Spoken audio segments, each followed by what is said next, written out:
Boa tarde.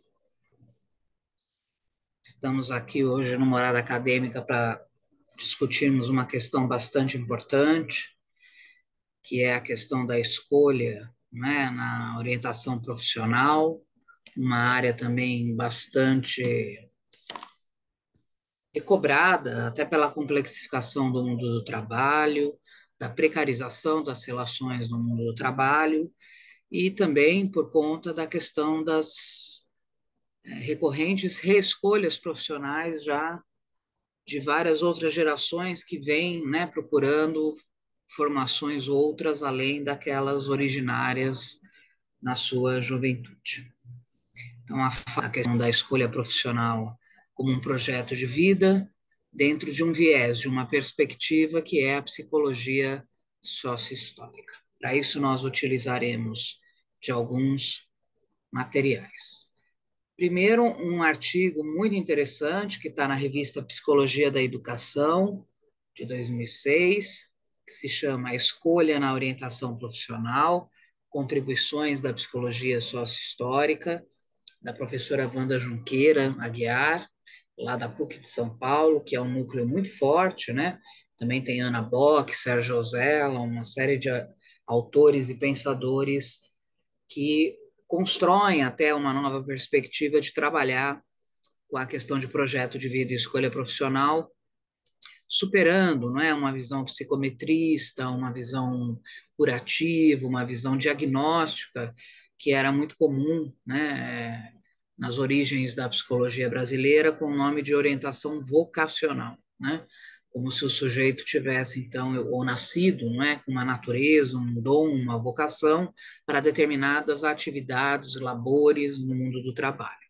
Essa perspectiva sócio-histórica, ela já vai, de maneira bastante contundente, criticar, em primeiro lugar, a noção do que é uma escolha, né? Essa é uma palavra bastante importante para dispararmos os nossos interesses, né? O que é pensar uma escolha profissional dentro de algo muito mais complexo e elaborativo, que é a ideia de projeto de vida. Afinal, né, o trabalho e o labor, ele faz parte de uma dimensão do projeto de vida de qualquer indivíduo na sociedade. Não é assim? Um projeto de vida, ele é constituído por várias outras escolhas, né, desde a questão da sexualidade, de gênero, de relações familiares e relações afetivas, né? O lugar do entretenimento e lazer, da arte, da cultura, como nos relacionamos, não é, com o mundo. Então, trabalhar com a questão da escolha profissional, não é, nessa perspectiva, até lendo aqui, né, o objetivo do artigo, que acho que já nos traz esse convite, é pensar, não é, que a psicologia sócio-histórica tem olhado para a orientação profissional de um outro modo, inclusive discutindo questões como a adolescência, o fenômeno sócio-histórico intersubjetivo da adolescência, não como uma síndrome natural, como tantos outros autores como a Berasturi, etc., colocavam, não é? Como se em determinado momento da vida do sujeito explodissem hormônios e aqueles hormônios por si só fizessem acontecer um fenômeno histórico, social e cultural chamado adolescência, que teria, por sua vez, uma série de características naturais, como rebeldia, não é? Imaturidade emocional, falta de possibilidade de escolha.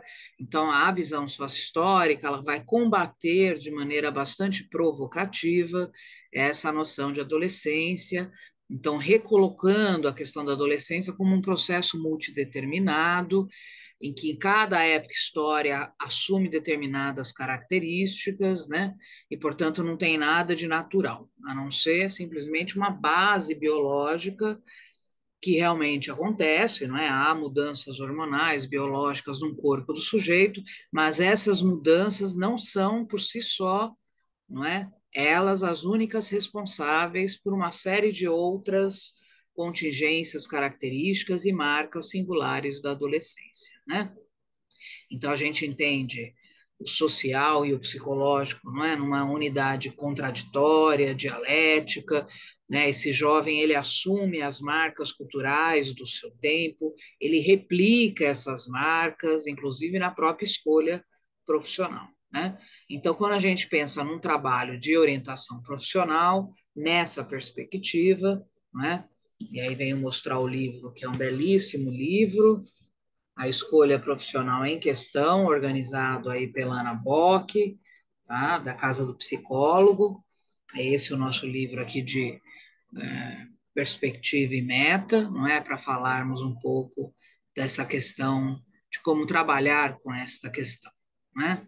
Então, hoje o Morada Acadêmica faz esse convite para que a gente justamente abra novas perspectivas, não é? Pensando, então, numa visão sócio-histórica que tem Vygotsky, Fernando González Rey, né, a Wanda, a Ana Bock, o Sérgio Osella, o Silvio Bock, autores que trazem aí uma nova concepção de homem em relação com o mundo social, assumindo, né, que esse mundo social é encarnado, ele é subjetivado e ele compõe a subjetividade do sujeito de múltiplas formas, não é? E isso faz com que o sujeito, ao falar, inclusive, e replicar sobre as profissões, isso também esteja visivelmente, não é?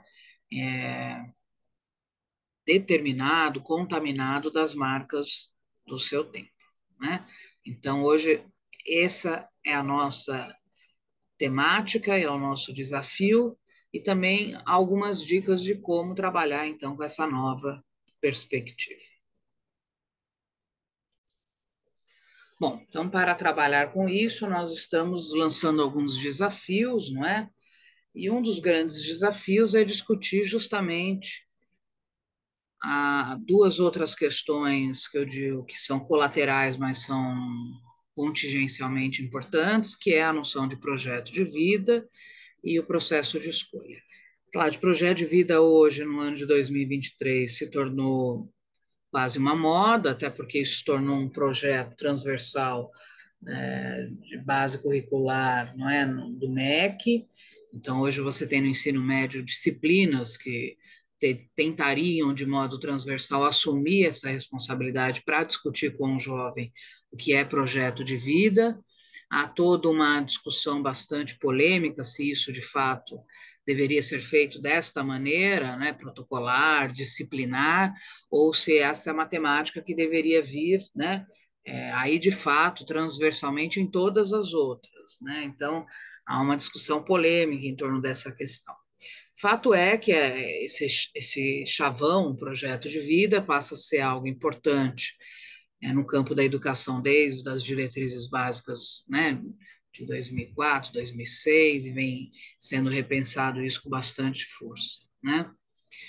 Projeto de vida, se a gente pegar este termo, não é? Ele se remete à ideia de projetar-se, né? Lembrando uma ideia de Sartre aqui, projetar-se no sentido de se lançar, né? De poder realizar uma projeção imaginária, afetiva, de desejo e de vontade, né? De necessidade sobre diversos aspectos da vida humana, né? Então, quem eu quero ser quando eu crescer, aquela famosa frase quase épica, não é? Diz respeito não só à escolha de uma profissão no mundo do trabalho, mas diz respeito de como queremos ser como pessoas na vida, né? Nos colocarmos diante pessoas com propósitos, necessidades e possibilidades, como potência aí no mundo da vida. Então, pensar projeto de vida é pensar um ser, né, um sujeito, um ser social, psicossocial, que seja capaz, que esteja no mundo que também lhe dê possibilidades para poder realizar essa projeção e junto com a família, com os amigos, com a escola, com as instituições que lhe cabem, realizar este projetar-se, né? Não no sentido de uma camisa de força, ou seja, eu escolhi tal projeto e eu só me amarro a ele, nada vai mudar, porque sabemos que o projetar-se, não é? Ele é do campo também do imaginário e está preso também ao campo multideterminado materialmente, né? A uma sociedade, a mercado de trabalho, a uma série de condições, ele vai mudando, obviamente, é um processo dinâmico, é um processo contraditório, é um processo que nos faz mudar também de escolhas, né? Então, quando a gente fala de projeto de vida, a gente está falando de um posicionamento que é fluido, que é em fluxo, né? Não é uma postura fechada que se assume e a partir daí ou dá certo ou é fracasso, né? Esse é um grande problema numa sociedade que muitas vezes é muito instrumentalizada, técnica, que é gerida por um capitalismo extremamente frio, né? Que é um capitalismo bastante voltado à produtividade apenas, né, ou alguns enredos materiais como a questão do capital e do dinheiro. Então, quando a gente pensa em projeto de vida, nós estamos falando de um processo que se dá desde quando o ser nasce, né? E ali se começa, junto com a família e com as instituições que estão abarcando esse sujeito, a se pensar algo que é o processo de escolha. Como escolhemos? Não só uma profissão, mas o que é escolher? Temos liberdade total para escolher? Essa liberdade ela é determinada por que fatores, né? Qual o peso de cada fator desse na nossa escolha? Por exemplo, de uma profissão. É a família, é o mercado de trabalho, não é? É uma referência, às vezes, de uma pessoa que você admira. Então, quais são as condições e como se dá esse processo de escolha, né? Então, essa é a primeira grande discussão de qualquer projeto sério, de projeto de vida e de escolha profissional, é escolher o que a gente chama de módulo um, né? O primeiro módulo para pensar a escolha profissional é pensar junto com esse jovem, com essa pessoa, o que é escolher, como você escolhe ou escolheu as coisas na sua vida. Fazer com que esse sujeito, através de uma conversa, de algumas dinâmicas e oficinas, ele se dê conta do que é escolher, né?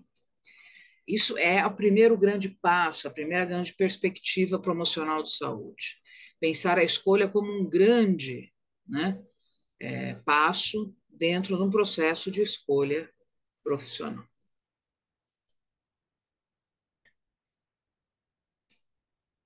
Antigamente, não é, esse processo de escolha estava muito vinculado com uma visão naturalística, que acreditava-se que o sujeito nasceria com um dom e, portanto, né, a psicologia, a pedagogia, algumas profissões simplesmente deveriam ajudar o sujeito a lembrar deste dom. E aí havia uma adaptação do dom frente ao mundo, né? Nós, da sócio-histórica, somos completamente aversos, né, a esse tipo de colocação, né? Nós acreditamos que a escolha, ou qualquer escolha, não necessariamente somente a profissional, ela se dá sempre entre meio, né, a um processo dinâmico na vida e que vai mudando, e não há problema nenhum, não é, com esta mudança, pelo contrário, não é? Ela de fato é saudável para o sujeito, né? Então, muitas vezes o sujeito se sente fracassado, porque parece que, né, então eu fiz uma escolha e aquela escolha por algum motivo não deu certo, por exemplo, numa faculdade, numa profissão, ou mesmo uma escolha amorosa, que seja, e aí você fracassa, né? Essa ideia do fracasso é uma ideia muito vinculada ao mundo produtivo, onde o sujeito ou produz ou fracassa, e a gente vem aqui também tentando desmistificar essa. Então, nós estamos falando da escolha profissional e da psicologia social, entendendo que a escolha de uma profissão é uma das etapas de um projeto de vida, é um dos momentos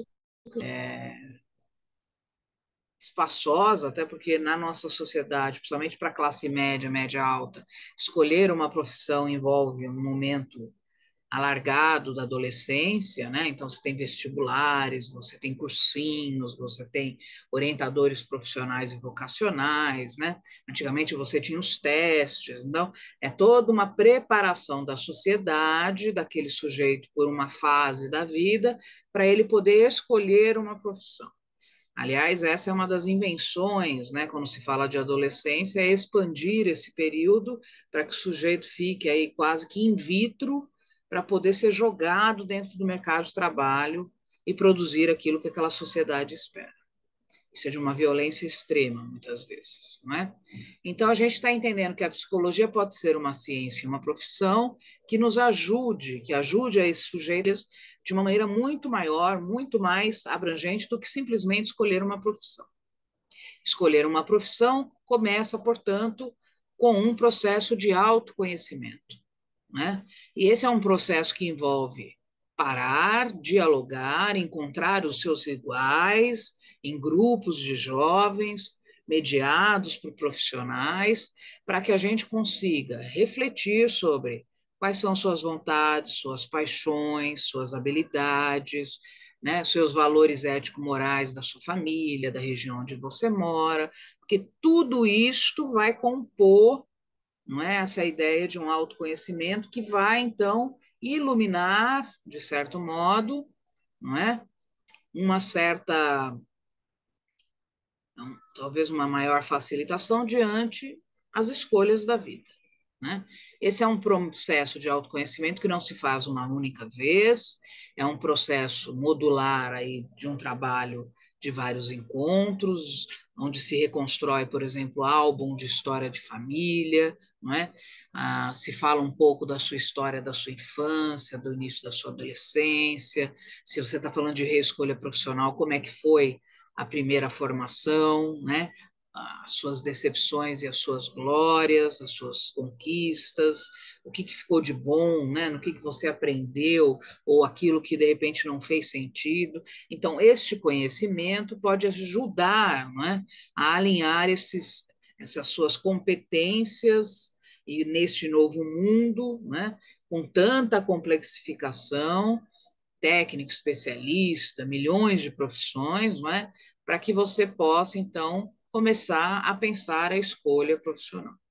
Então, um bom projeto de escolha profissional sempre começa com uma pergunta, que é o como eu escolho, o que é escolher na minha vida e como eu vou olhando para mim e para o mundo em que eu vivo para poder escolher, inclusive, uma profissão. Então, a gente tem esse primeiro módulo aí, que é pensar a escolha e o autoconhecimento, né?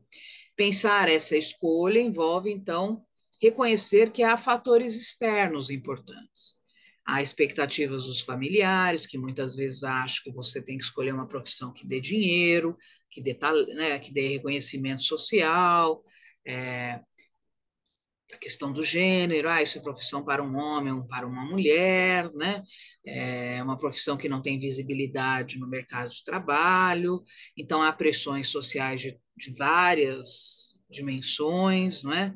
E também aquilo que há e está naquele momento em vigor com maior visibilidade e oportunidade, né?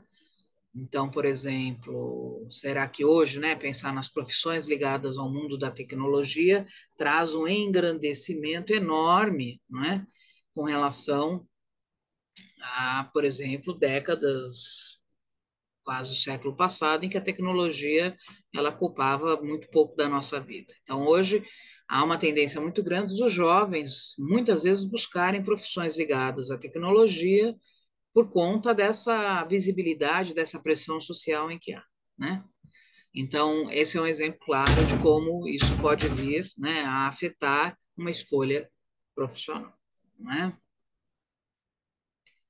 Então, a gente precisa casar esse processo de autoconhecimento, ao mesmo tempo mapear, né, que sociedade é essa e como ela lida com essas supostas verdades, para que a gente pense numa possibilidade de uma escolha profissional mais bem-sucedida. Né? Esse é um processo que acontece em vários encontros, um processo de escolha profissional gira quase em torno de 15 encontros, né? Todos eles passando por dinâmicas e questões que vão trabalhar com esta questão. Bom, então, primeiro grande módulo seria essa questão da escolha. Um segundo momento é descobrindo o seu caminho. Então, agora é como você, né, João, Maria, como você vai olhar para você mesmo e pesquisar e começar a olhar para as profissões, né, por vários modos. Você tem hoje, desde aqueles guias de estudante bastante tradicionais, né? Nós temos aqui um exemplo, que é o Guia do Estudante de Profissões da Editora Abril, né? Que é um dos guias mais famosos, né? Então, hoje você tem aí guia do estudante.abril.com.br/profissões, que é um site, né? Onde você encontra uma variabilidade enorme das profissões atuais, né? E aí você pode ir lendo, você pode ir pesquisando, né? Então, você vai fazer um primeiro momento em que você vai lendo sobre todas as profissões, né? Onde há depoimentos de pessoas que trabalham naquela área, né? Profissões que a gente às vezes nem conhece, né? Ou áreas que a gente achava que poderia não ter interesse, aí ao ler sobre isso, a gente fica bastante interessado, né? Então, sei lá, olha, artes e designers, né? O que será que, né, animação, o que será que alguém que trabalha com isso, né? Como será trabalhar com arte e design? Né? O que, que hoje uma pessoa trabalharia? Que habilidades que ela precisa? Um site como esse, né? Que você encontra isso também hoje nas livrarias e nas boas bancas de jornais, você pode ter um primeiro material de pesquisa. É uma pesquisa mais formal, né? Mais livresca, tá certo? Mas você também pode buscar essa pesquisa, e eu acho que é o modo mais interessante, né? Indo até o campo de trabalho, né? Então, eu tenho muita curiosidade em conhecer, né, o que um analista e desenvolvimento de sistemas tecnológicos ele faz, né?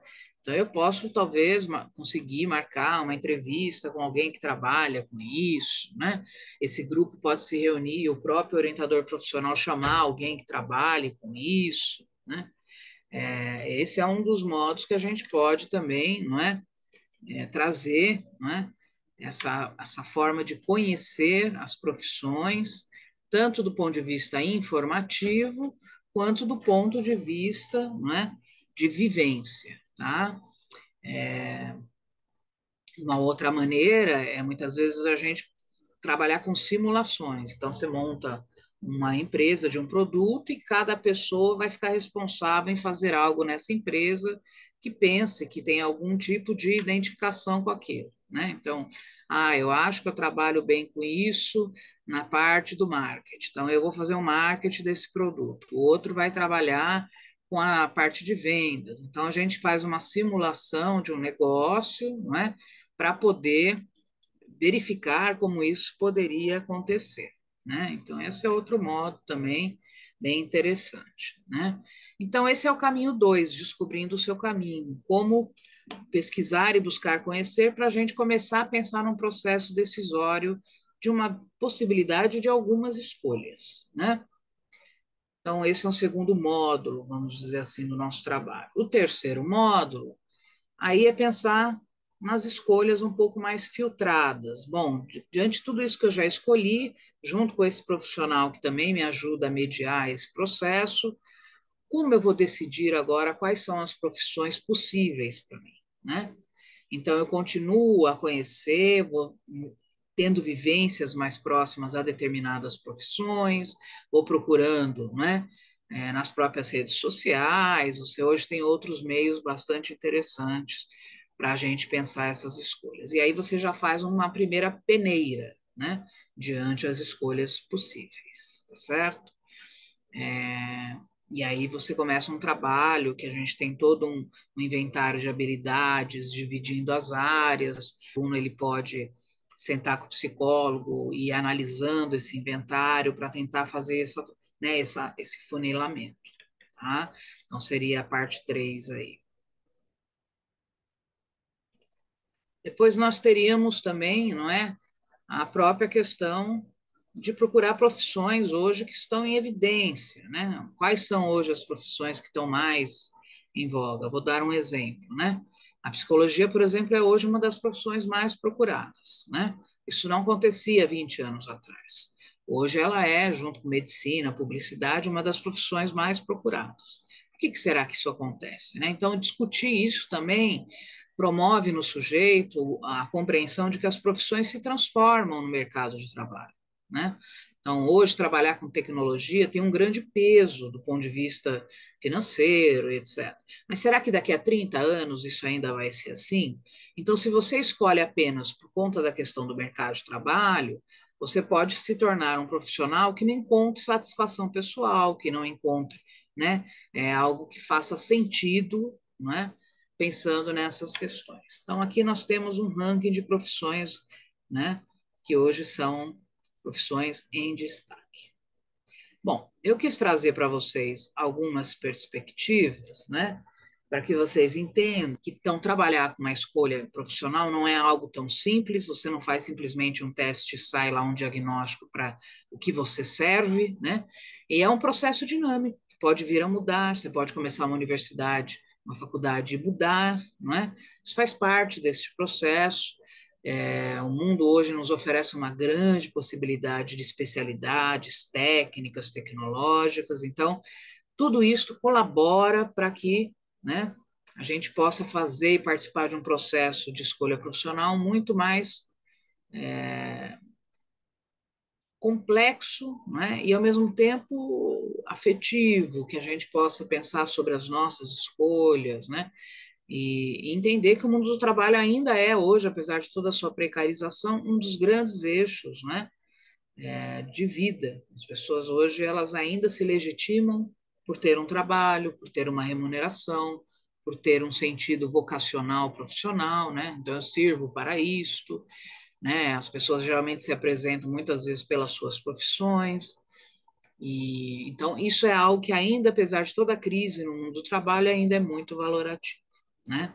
Eu vou terminar fazendo uma sugestão de uma dinâmica para discutir a escolha, que eu acho que é uma coisa interessante, né?